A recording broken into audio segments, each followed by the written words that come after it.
Yo, les gens, c'est Dazo, bienvenue dans la partie 2 de notre série de vidéos sur Docker. Pour ceux qui s'en souviennent, dans la partie 1, nous avons vu un peu ce que c'est qu'un conteneur, c'est quoi l'intérêt et quel est le rapport avec Docker. Pour ceux qui n'ont pas vu, vous pouvez toujours voir la vidéo et via la fiche en haut à droite, juste là. Comme ça, vous allez pouvoir voir ça rapidement et ensuite revenir sur cette vidéo-là. Donc aujourd'hui, nous allons voir les bases dans la forme pratique, comment on crée un Dockerfile, comment est-ce qu'on crée notre image et comment on lance notre conteneur. Tout ceci est expliqué d'étape en étape. Nous allons voir deux cas particuliers, le cas de mon projet Python et aussi un projet JavaScript, vu que JavaScript est aussi beaucoup pas mal utilisé. Donc nous allons voir ça tout de suite, j'espère que vous êtes prêts. C'est parti, let's go!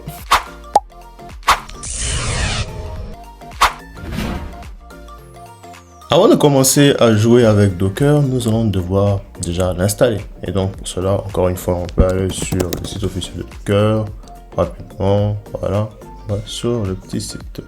On peut aller dans la partie doc, c'est plus ça qui va nous intéresser. Et on a différents ici, comment Docker Desktop, Docker Engine, etc., etc. Encore une fois, je rappelle que tous les liens utiles seront en description. Donc pour l'installation de Docker, en fait, il y a deux cas. Soit vous êtes sur Linux, donc vous avez déjà un environnement Linux installé, et pour cela, je dirais que vous n'avez pas besoin de Docker Desktop. En fait, c'est Docker, mais en version avec interface graphique. Et sur Linux, généralement, on peut aller directement pour juste prendre la version terminale, ça sera très bien. Mais si vous êtes sur Windows et macOS, là, vous devrez nécessairement, en fait, prendre Docker Desktop, et qui viendra avec toute la configuration pour l'environnement Linux nécessaire à mettre en place, etc., etc. Dans tous les cas, vous aurez l'interface, soit dans le deuxième cas, l'interface graphique, mais aussi l'outil en ligne de commande. Donc nous allons voir ça tout de suite. Je vais vous montrer les trois avec Windows, Linux, particulièrement aussi une distribution Ubuntu et macOS. On voit ça tout de suite. C'est parti. Ok, donc là, on se retrouve sur Windows pour essayer d'installer Docker. Comme je vous l'ai dit, on installe ici Windows à partir du Docker Desktop, vu que là c'est nécessaire. On a un environnement Linux. Donc, on va faire ça. Et comme vous pouvez le voir, on a la version x86 ou ARM. On va partir sur la version x86. Sûrement ça sera votre cas aussi, vu que vous n'avez sûrement pas d'ordinateur Windows ou de processeur ARM. On attend que le téléchargement se finisse. Ok. Une fois le téléchargement terminé, nous allons tout simplement lancer l'installeur. C'est aussi simple que ça. Vous prenez regardez sur l'installeur et vous lancez le programme. Normalement, il devra apparaître sous peu. Voilà, donc il y a un petit chargement qui se fait, nous allons attendre. Ah, donc ajouter le raccourci au bureau, on va accepter ça. Et puis on attend qu'il finisse de... Ok, donc Docker a fini de s'installer, donc nous allons fermer et redémarrer la machine. Ok, donc on se retrouve après le redémarrage. Et donc, maintenant comme vous pouvez voir, nous voyons maintenant Docker Desktop, on clique dessus. Ah, donc voilà, ça s'ouvre. Et d'ailleurs, vous l'aurez remarqué, mais ici, nous avons quoi? Nous avons Linux. Bon, comme je vous l'ai dit, l'environnement Linux a été installé. Je crois que potentiellement, vous aurez besoin d'autres trucs. Parce que moi, dans mon cas, je crois que j'ai déjà installé certains trucs au préalable. Donc, j'ai pas eu à les réinstaller. Donc, sûrement qu'ils vont peut-être vous demander si vous voulez installer WSL. Ici, ça a été fait automatiquement pour moi sans problème. Bien sûr, si cela arrive, suivez juste ces instructions et tout devrait bien se passer. Et là, donc, on doit accepter les termes de l'utilisation de tout ça, Docker. Voilà, on va rester sur les paramètres recommandés. On va rester, bon, on va faire skip, hein, pas besoin de tout ça, voilà. Le truc de télémétrie, on s'en fout. Voilà. Et donc, ici, normalement, Docker a fini d'être installé. Et comment nous pouvons vérifier ça? Et bien, nous allons ouvrir notre terminal.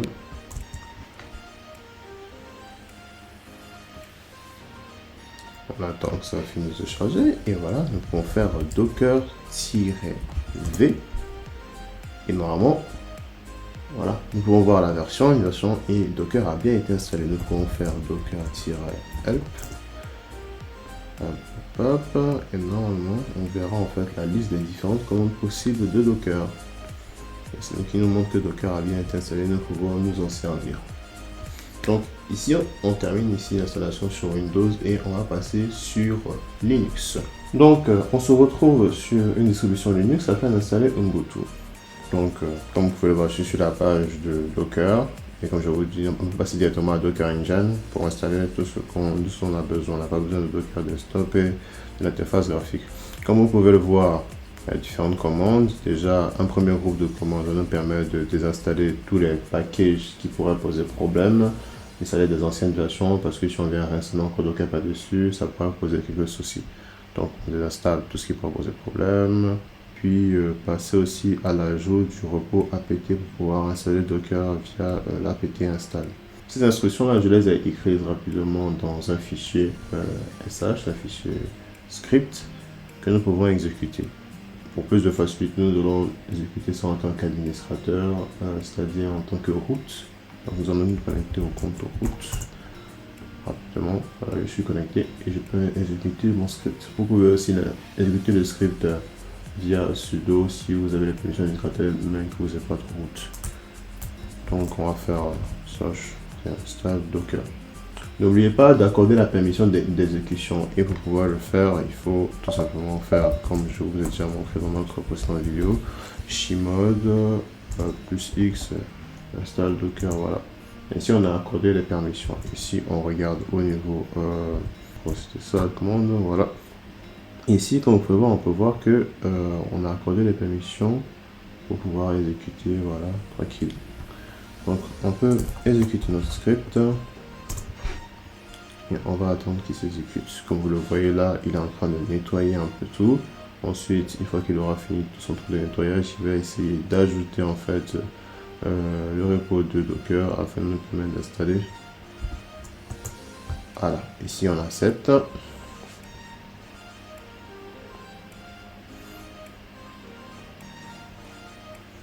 Ça pourra prendre potentiellement un peu de temps, ça dépend de vos connexions internet, etc. Mais avec ça, je pense que c'est plutôt simple. On exécute juste le script et on passe à autre chose. Même si on a un peu manipulé le terminal, j'espère que ça vous fera pas peur.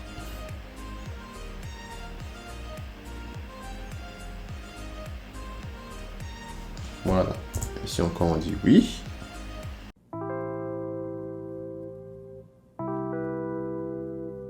Ok. Ça c'est terminé. Nous allons tout simplement vérifier que tout s'est bien passé. Donc, on va faire la même commande que nous avons fait sur Windows. On va faire docker-v. Et comme vous pouvez le voir, Docker s'affiche bien. Nous allons faire toujours docker-h pour avoir les différentes aides de Docker. Et donc, nous allons finir avec l'installation de Docker sur Ubuntu. Donc, on se retrouve côté macOS afin d'installer Docker. Et comme vous pouvez le voir, vous pouvez tout aussi aller sur la page de Docker et installer Docker Desktop directement ici. Voilà, vous installez. Bien que moi, je vous recommanderais plutôt de passer par Brew pour cela. Plutôt simple aussi, rapide et efficace. Donc, on va ouvrir notre terminal pour cela. Là, on laisse notre terminal. Ensuite, qu'est-ce que nous allons faire? Nous allons faire Brew. Et on peut voir par exemple les différentes commandes d'installation. Voilà. Donc on va faire Brew, install Docker et je crois que c'est casque. Voilà, donc il nous suffit de faire juste Brew, install Docker, le flag casque et voilà, notre installation est en cours.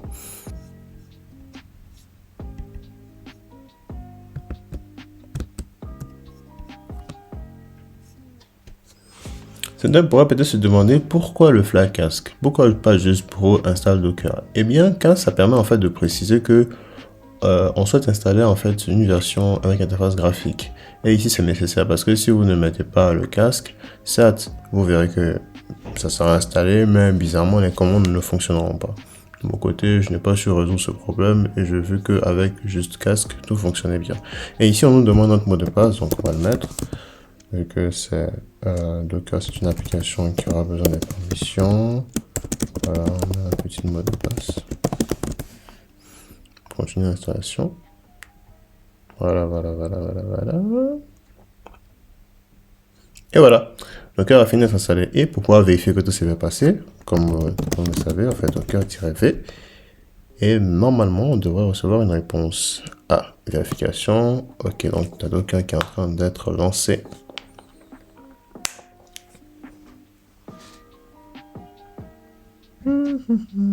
Ok, donc là, on a bien et bien une réponse. Docker a bien donc été installé. On va faire par exemple Docker, voilà, et on voit que tout s'est bien passé. Et donc, on en a fini pour toutes ces installations-là. Et pour la suite, on va continuer sur macOS afin que je puisse vous montrer comment manipuler le Dockerfile. Tout d'abord, il y a ce projet de code ici, Python, qui se base sur le framework Django. Et donc, qu'est-ce qui va nous intéresser? Eh bien, comme je vous l'ai dit, pour pouvoir faire un conteneur, nous devons partir d'une image, d'un modèle. Et donc, nous devons créer cette image. Comment on fait pour la créer? Comment nous allons faire pour dire que notre image, en fait, doit contenir ceci, cela, notre modèle, doit contenir nos packages, nos dépendants, etc. Eh bien, nous allons le faire via un Dockerfile, qui a contient des instructions que Docker va utiliser, ensuite se servir pour faire notre image, que nous allons ensuite pouvoir utiliser pour lancer nos différents conteneurs. Et on va créer ce Dockerfile. Voilà. On efface tout ce qui est là. Et de quoi nous allons partir? Nous allons partir d'une instruction from. C'est obligatoire, il faut toujours partir d'une instruction from. Pourquoi? Parce que nous devons définir la base de notre image. Comme je vous l'ai dit ici, tout ce qu'on fait en tant que conteneur, ça se base sur Linux. Donc, il faut une base de Linux. Vous pouvez choisir une distribution Ubuntu, Debian, ce que vous voulez, etc. Ici, nous allons rester sauf. Nous avons un projet Python. Nous n'avons pas trop de casse. Nous allons prendre une image qui contient à la fois tout ce qui est Linux et aussi Python. Comme ça, nous partons sur un truc intéressant, assez simple à mettre en place. Et comment nous allons choisir cette image-là? Eh bien, très simple, nous allons partir sur le hub de Docker. Le Docker, voilà, hub Docker. Et nous allons chercher Python. Comme vous le voyez, c'est très simple. Et comme je vous l'ai dit, Docker Hub, c'est une plateforme qui contient différentes images créées par des personnes, des partenaires officiels, voilà, des particuliers, etc. Vous pouvez trouver différentes images pour répondre à vos besoins. Ici, nous allons prendre l'image de Python, voilà, officiellement mise en ligne par Docker, comme vous pouvez le voir au petit label officiel avec le petit badge, etc. Très souvent, nous avons préféré prendre des images officielles pour plus de sûreté, plus de sécurité. Cependant, rien ne vous empêche de partir sur une image non officielle, c'est comme vous le sentez. Et donc, nous allons parcourir un peu cette page, et comme vous pouvez le voir ici, nous avons déjà un petit tutoriel pour nous montrer comment utiliser cette image avec un Dockerfile d'exemple. Ici, nous allons aller étape par étape, nous n'allons pas copier-coller ça. Ici, on est là pour comprendre, on va aller step by step. Et ici, comme vous pouvez le voir, il y a la même instruction from. Comme je vous l'ai dit, on parle toujours d'une instruction from. Mon projet, particulièrement, lui, il tourne sous Python 3.10. Donc, comment je fais pour avoir Python, mais dans la version 3.10? Eh bien, au sein, nous allons utiliser des tags. Et c'est exactement ce qu'ils ont fait ici. Comme vous pouvez le voir juste après l'image, le nom de l'image Python, il y a un 2 points, puis un numéro. Ça nous permet de préciser en fait un tag. Et ce tag, en fait, c'est une étiquette qui est utilisée pour pouvoir permettre de retrouver facilement différentes versions en fait d'une même image. Et donc, comme vous pouvez l'imaginer, nous allons tout simplement faire from Python 2.3.10. Voilà, assez simple. Et comment on fait pour savoir les différents tags disponibles? On peut remonter un tout petit peu, et comme vous pouvez voir, nous avons ici différents tags 3.9, 3.10, 16, 3.13, voilà, etc. Voilà, je pense que c'est plus faire ici. Voilà. Aussi, truc très intéressant, vous pouvez tout simplement cliquer sur ce truc-là, ouvrir un nouveau lien, et qu'est-ce que vous pouvez voir? Voilà, ici nous avons le code, ici, le code d'un Dockerfile, et on sait exactement tout ce qui a été mis à l'intérieur. C'est plutôt intéressant si on peut accéder au code, comme ça on peut s'assurer que rien de chelou n'a été installé, qui pourra possiblement nous poser problème par la suite. Donc ici, ils partent encore d'une instruction from, comme vous le voyez ici, ils partent directement d'une distribution Debian, avec ici une petite mention, un tag. Donc ici, Bookworm, Slim, etc. Avec tout ça, vous voyez qu'il y a différentes variantes d'une image. Pourquoi c'est intéressant ces histoires de variantes là?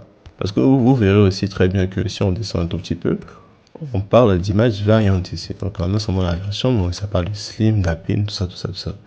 Eh bien, je ne vais pas rentrer dans les détails ici, mais sachez que en fonction de la variante, il peut avoir une distribution avec plus ou moins de packages qui peuvent soit vous intéresser, soit ne pas vous intéresser en fonction de votre besoin, etc. Généralement, on essaie de prendre une image qui a juste l'essentiel de ce dont on a besoin. Ici, par exemple, je vais rester sur une image légère et vous pouvez garder en tête que généralement, les images légères seront plus des images type slim ou alpine. Et donc, nous allons juste partir sur ça. Donc, on revient à notre éditeur de code. Et nous allons donc taper from, voilà, Python, 3.10-c. Voilà. Ainsi, notre première instruction vient d'être écrite. Ensuite, nous allons pouvoir nous demander, notre image, maintenant qu'elle contient Python, qu'est-ce qu'elle va contenir d'autre? De quoi d'autre on aura besoin? On aura besoin des dépendances. Et ces dépendances, nous allons devoir les installer. Mais avant ça, nous allons définir un dossier pour notre projet, un dossier dans lequel nous allons mettre tous nos trucs. On fait cela via workdir. Voilà. Vous pouvez tout aussi ne pas faire ça, mais voilà. C'est un peu comme décider de créer un dossier spécifique pour votre projet. C'est plus intéressant, vous savez que tout sera là-bas, etc. Mieux rangé. Et donc, qu'est-ce que nous allons faire pour la suite? Bien, nous allons installer nos dépendances. Mais comment nous faisons pour installer des dépendances en Python? Eh bien, nous partons généralement d'un requirement.txt. Comme vous pouvez le voir ici, j'ouvre ce fichier. Requirement.txt contient par exemple Django, ainsi que d'autres petits trucs. Comment vous faites pour arriver à ce fichier? Est-ce que vous devez l'écrire à la main? Eh bien, pas du tout. Vous pouvez tout simplement utiliser la commande que je vais vous montrer et ça vous permettra de créer un requirement.txt. Par exemple, si je viens là, je supprime ce fichier-là. Voilà, pour pouvoir avoir ce fichier, vous utilisez la commande pipe freeze. Ensuite, vous allez faire ça, requirement.txt. Qu'est-ce que cela veut dire? Eh bien, pipe, comme vous savez, c'est le logiciel qui nous permet en fait de gérer nos différentes dépendances et de les installer. Et freeze, ici, c'est une commande qui ici va permettre d'afficher en fait les différentes dépendances de notre projet de Python. Ça va les afficher comme ça dans un certain format qui pourront ensuite être réutilisés pour les installer. Et nous allons récupérer en fait ce contenu qu'elle va afficher pour le mettre dans un fichier ici, requirement.txt. Une fois que j'ai fini de lancer cette commande, vous verrez que requirement.txt a bien été créé à la racine de notre projet et nous avons ici le même contenu que tout à l'heure. Une fois que vous avez ce fichier, vous pouvez maintenant l'utiliser pour installer les dépendances autre part sur notre machine ou par exemple pour notre image. On revient dans Dockerfile. Comment nous faisons pour la suite? Nous allons envoyer ce fichier là à notre image. Et comment nous faisons ça? Nous allons faire copie. Ensuite, requirement.txt et app. Pour dire, nous prenons ce fichier là qui est au niveau de notre machine hôte ici pour l'envoyer dans le dossier app de notre image. Ici, comme vous le voyez, j'ai juste écrit requirement.txt. C'est un chemin relatif. Et ça sera important pour la suite parce qu'au moment où je vais lancer la commande pour créer l'image, je dois préciser un dossier. C'est à partir de ce dossier-là que Docker va rechercher en fait les différents fichiers. Ici, par exemple, il va chercher requirement.txt dans le dossier que j'aurais précisé. Vu que là, au niveau du chemin relatif, ça signifie qu'il recherche dans le dossier que j'ai précisé. C'est aussi dans ce dossier-là que Docker va rechercher le Dockerfile. Ça sera important pour la suite. Bien que vous pouvez préciser de vous-même où il devra aller rechercher le Dockerfile via le flag-f. Mais ici, nous n'allons pas nous en servir. Nous allons rester assez soft. Donc, on reste à la racine de notre projet. Donc, je viens de copier requirement.txt dans le dossier app. C'est quoi la suite? Eh bien, nous allons installer maintenant les dépendances. Comment on fait pour installer les dépendances? On va utiliser la commande run qui permet en fait de lancer une instruction en ligne de commande pour notre image. Et on va faire run et ensuite, comme vous le savez, le logiciel Python pipe installe et avec le flag-r afin de dire que tu installes en partant en fait d'un certain fichier. Et comme vous le savez, nous allons partir de requirements.txt que nous venons d'envoyer dans ce dossier app. Une chose importante à garder en tête, c'est que les instructions run, tout comme l'instruction cmd comme nous allons voir plus tard, ils s'exécutent en fait dans le dossier que nous avons précisé. Ici, workdir, donc tout ceci va se passer dans notre dossier /app. Donc, nous n'avons pas besoin de préciser en fait, tu installes dans tel dossier, vu que déjà à la base, nous avons défini ce dossier-là. Donc, cette instruction va s'exécuter. Nous allons installer les différentes dépendances de notre projet dans notre image. Et qu'est-ce que nous allons faire par la suite? Eh bien, nous devons copier le code, le reste du code de notre projet. Et c'est là que peut-être certains me demanderont, mais Chris, tu viens de copier juste le requirement.txt et ensuite tu copies le reste du projet. Pourquoi tu fais cela séparément? Pourquoi est-ce que tu ne copies pas tout le projet et ensuite tu installes les dépendances? Je vais vous expliquer pourquoi ce choix, même si pour moi à la base aussi je ne comprenais pas bien. Mais en faisant un peu de recherche, on voit un peu rapidement pourquoi est-ce que tout ceci est important. Est-ce que vous savez ce que c'est que le cache ou mémoire cache? La mémoire cache en général, c'est une mémoire qui se trouve à proximité de notre processeur. Elle est généralement d'une très faible capacité et on pourrait se demander même à quoi elle sert si elle ne peut avoir qu'une très faible capacité. Eh bien, la vitesse de lecture est beaucoup plus rapide en fait. Donc notre processeur, il peut très facilement accéder à l'information dont il a besoin et ensuite continuer sur ses opérations. Donc son intérêt, c'est de contenir les données qui sont utilisées très souvent. Les instructions qui sont utilisées très souvent. Comme ça, notre processeur n'aura pas à demander à la mémoire RAM et ce sera bien plus lent. C'est un peu comme en cuisine. Vous essayez de cuisiner un plat, vous savez que vous allez avoir très souvent besoin de votre couteau. Qu'est-ce que vous faites? Vous mettez le couteau près de vous. Logique. Parce que si vous le laissez dans votre placard, du coup, vous devez laisser ce que vous faites, aller dans le placard, récupérer le couteau, faire ce que vous avez à faire, remettre le couteau dans le placard. Peut-être que vous aurez besoin de ça encore après. Vous allez devoir répartir encore dans le placard. C'est beaucoup plus long. Beaucoup plus lent. Et donc, on se sert de cette mémoire cache pour pouvoir permettre d'être beaucoup plus rapide. Vous allez me demander, en fait, c'est quoi le rapport avec notre histoire d'image, de conteneur, etc. Eh bien, j'y viens. On ne se rend pas compte aujourd'hui, mais on crée des applications avec une facilité. Les buts sont rapides, efficaces, etc. Mais imagine si tout cela devient bien plus lent. Au fur et à mesure que l'application grossit, ça devient lent. Ça devient compliqué. Et ça devient important aujourd'hui pour pouvoir permettre à une équipe de développeurs d'être efficace, de pouvoir builder rapidement. Donc ici, si nous voulons utiliser Docker, il faut que nous puissions créer nos images rapidement, que nos conteneurs soient efficaces. Et donc, pour cela, Docker apporte un système de cache. Et comment fonctionne ce cache, vous me demanderez? Eh bien, comme vous le voyez dans Dockerfile, ça va partir du haut vers le bas. Et à chaque instruction, il y a une couche que Docker va essayer de mettre en place. Il va essayer de construire une certaine couche jusqu'à arriver pour construire en globalité notre application. Et quand il arrive par exemple sur notre instruction RunPipe où nous avons l'indépendance, à cette couche-là, il va se demander est-ce que je n'ai pas déjà fait cette couche auparavant et est-ce que rien n'a changé? S'il voit par exemple que notre boîte TSD n'a pas changé, on aura donc le même résultat, donc pas besoin de s'embêter à refaire cette couche-là et tout réinstaller. Il va juste reprendre ce qu'il a gardé en cache. Comme ça, la construction de notre image sera beaucoup plus rapide. Et évidemment, si jamais au niveau de votre projet, vous avez changé le record en boîte TSD, Docker va reconstruire cette couche et ensuite, pour la suite, voilà, il continue. Mais il faut garder en tête que si jamais il y a un changement sur une couche, tout ce qui se trouve par la suite, il va aussi le reconstruire. Et c'est pour ça que c'est important ici. Parce que si jamais vous copiez le code de votre projet et qu'ensuite vous lancez votre installation de dépendance, eh bien le code de votre projet très souvent, il va changer. Contrairement au requirement TSD qui lui est très souvent plutôt fixe. Il change assez peu. Donc qu'est-ce qui va se passer? Donc à chaque fois, il va reconstruire tout à partir de la couche où vous avez copié votre projet. Il va reconstruire tout le reste qui se trouve en bas. Donc, tout ce qui est dépendance étant, alors qu'on n'a pas besoin, les dépendances n'ont pas spécialement changé. Donc, c'est un peu dommage. Votre build sera beaucoup plus long pour pas grand chose.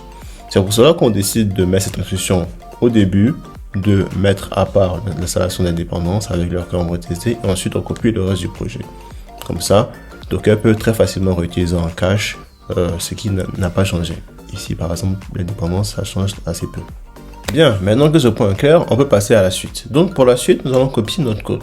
Comme nous allons faire ça, ici encore, instruction copie. Donc copie. Et ici, on met le petit point pour dire le dossier où nous trouvons actuellement le dossier, notre projet. Et ensuite, on copie tout ça dans app. Qu'est-ce qu'il faudra faire encore par la suite? Eh bien, nous allons utiliser une instruction qui nous permet en fait de, avec une documentation, dire que nous allons utiliser un certain port. Donc ici, ça sera l'instruction expose. On expose le port 8000.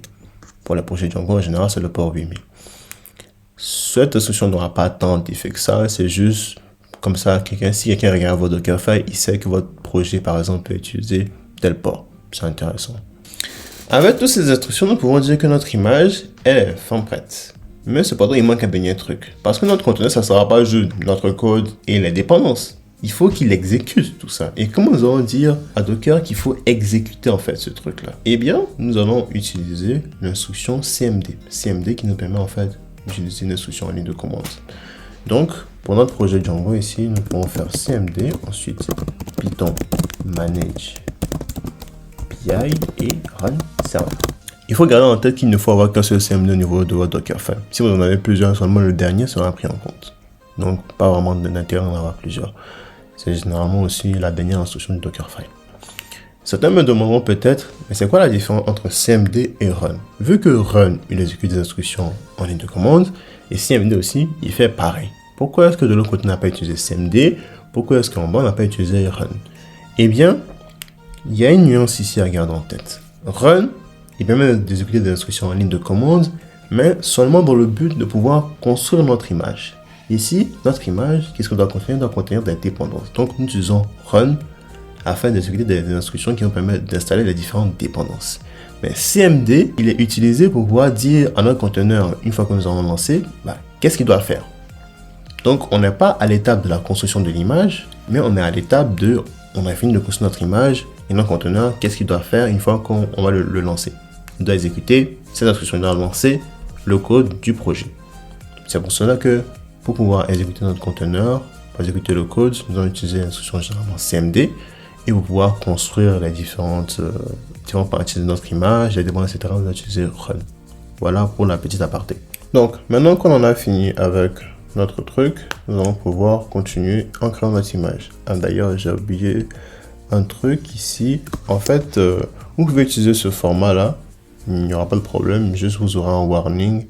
Parce qu'au niveau de CMD, on préfère généralement faire ça plutôt dans ce format-là. Vous pouvez faire ça, voilà, Python, manage PI et run ça. Aussi, accessoirement, vous pouvez préciser qu'il faudrait qu'il écoute sur 8000, voilà, que notre projet Django écoute bien sur 8000. Et maintenant, qu'est-ce qu'il faut faire? Bien, il faut construire notre image. Vous connaissez l'instruction, docker build-t, portfolio dans notre image, ensuite, point, pour dire que le répertoire qui prend comme build contexte, ça sera ce répertoire-là. Et c'est aussi dans ce répertoire-là que se trouve notre Dockerfile, ainsi que les autres codes de notre projet, afin qu'il puisse faire son travail. Donc ici, il crée notre petite image, vous voyez que c'était plutôt rapide. Voilà. Vu que j'ai déjà fait les différents builds auparavant pour tester, eh bien on voit qu'il utilise effectivement le cache pour aller bien plus rapidement. Et maintenant nous allons lancer notre conteneur, donc docker run, et nous allons utiliser différents flags ici. Donc le flag -d il va permettre de dire qu'il faudrait qu'il lance notre conteneur en arrière-plan, pour que si jamais nous fermons notre terminal, le programme continue toujours d'être lancé. Très souvent, on va préférer mettre ce flag là parce que si jamais on fait le terminal, du coup, le programme il ne fonctionne plus. Et souvent, on fait des applications web, on a envie que ça continue de tourner, même si on n'est pas forcément connecté en SSH avec le terminal d'ouvert. Ensuite, on a le flag-p pour faire une liaison de port. Parce qu'ici, nous avons toujours une application web qui écoute des requêtes et qui répond. Et pour que nous puissions communiquer avec le site web qui est dans le conteneur, qui écoute au niveau du port 8000, nous devons lier le port 8000 du conteneur au port 8000 de notre machine. Comme ça, il y a une liaison qui se fait. Sinon, par défaut, le conteneur et la machine hôte sont isolés. Donc, on fait 8000 pour 8000 le port du conteneur et 8000 pour le port de notre machine. Ensuite, on met l'image, notre image, portfolio et on voit que c'est lancé. Et donc, pour pouvoir y accéder, bien, tout simplement, nous allons partir sur le localhost et faire 8000. Et là, vous voyez que notre portfolio est bel et bien affiché. Nous arrivons à communiquer avec le site web qui est dans notre conteneur. Tout s'est bien passé.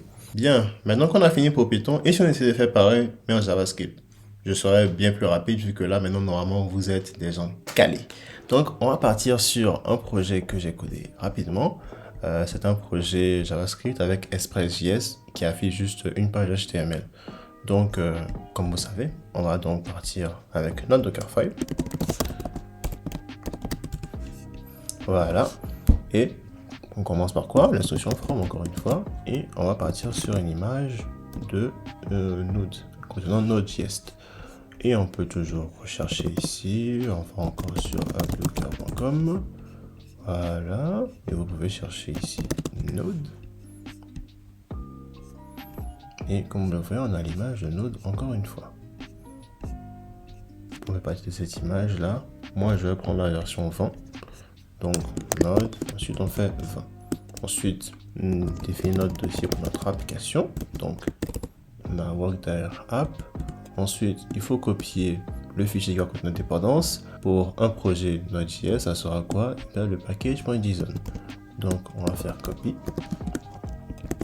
Package.json dans app. Une fois que nous avons fini ça, nous allons installer la dépendance. Ici, nous allons faire run npm install.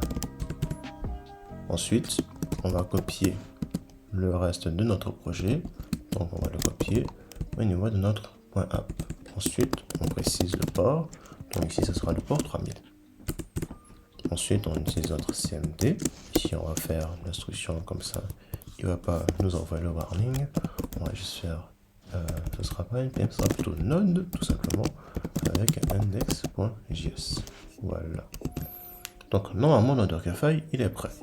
Et nous pouvons ensuite rapidement prendre notre petit terminal. Voilà. Rapido presto. Et si jamais nous faisons docker build-t, donc le nom de notre image, et ici on va juste mettre express site avec dossier courant.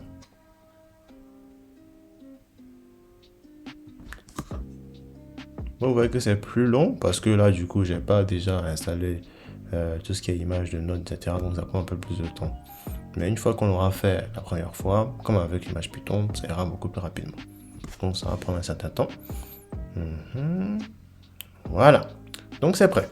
Maintenant nous pouvons faire docker run avec, encore une fois, le flag D, le flag B. Ici ce sera 3000.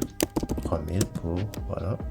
Ensuite, nous allons faire dans notre image, ce sera express site. Si je vais sur localhost port 3000, voilà, nous pouvons accéder à notre image. Et qu'est-ce que nous voyons? Un petit site qui d'ailleurs vous rappelle que vous pouvez toujours vous abonner et liker si vous avez apprécié ce tutoriel. Donc, vous voyez notre petit site qui fonctionne et tout. Nous pouvons appuyer sur un bouton, voilà, s'abonner, ne pas activer la cloche et pour le like. Bien, on va s'arrêter donc là. J'espère que ça vous aura plu. Ça sera sûrement le dernier épisode, à part si vous avez peut-être des idées d'autres trucs à aborder avec Docker. Je pense que nous avons vu la base qui pourrait aider tout le monde à commencer à faire ce qu'il a à faire, son petit projet, etc. N'hésitez pas à explorer Docker Compose, qui peut aussi être très intéressant, vu qu'il permet en fait de lancer plusieurs conteneurs et de les gérer via un seul fichier. Ça peut être assez intéressant, surtout dans les projets où nous avons différentes en fait, instances qui doivent fonctionner ensemble, comme un projet Django et sa base de données. On se revoit très bientôt dans une prochaine vidéo. Et d'ici là, portez-vous bien. Salut, ciao, Dazou out.